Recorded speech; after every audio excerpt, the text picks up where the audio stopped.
The Alberta oil sands produce the highest levels of CO2 in Canada, the gas that causes global warming. Pathways Alliance is a collaboration of 6 of the biggest oil companies, and they want to build a 400-kilometer-long pipeline from Fort McMurray to spots around the Cold Lake area. The pipeline would contain trapped CO2, and keepers of the water say it will use water to transfer it and store it underground.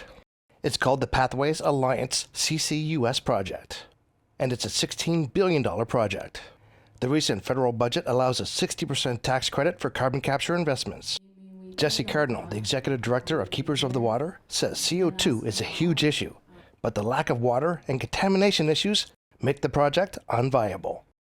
So yes, there's a problem. Is the solution to use massive amounts of water and pipe it down and store it underground in the Cold Lake, Elk Point, and St. Paul area? No, because there are a lot of people in that region that have water wells. They have groundwater wells. So you cannot be mixing toxic liquid waste into underground reservoirs. Mark Dorn has worked for decades in the oil and gas industry. He says a leak is not a matter of if, but when. It's troubling, to say the least, that all federal and provincial political parties support CCUS. I question who their technical advisors are. I question the soundness of their decisions. And I know that the oil industry spends some $50 million heavily lobbying governments at all levels for subsidy of their industry with essentially no countervailing lobbies at all. And Cold Lake First Nations chief does not want this pipeline on his land.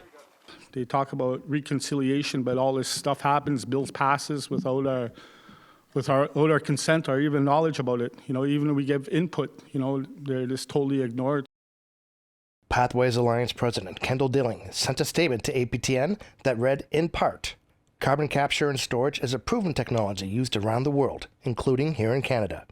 According to the Global CCS Institute's 2025 report, there are 77 carbon capture and storage projects in operation, 47 under construction, 313 in early development, and 297 in advanced development.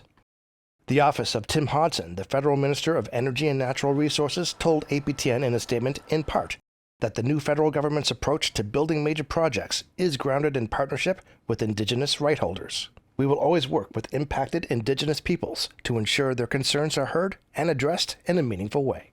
The Office of the Alberta Minister of Environment and Protected Areas also sent a statement which reads in part, claims that the Pathways Project or any other CCUS initiative will lead to water shortages or create dangerous environmental risks are scientifically wrong.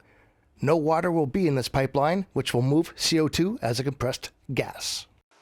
Chris Stewart, APTN National News, Edmonton.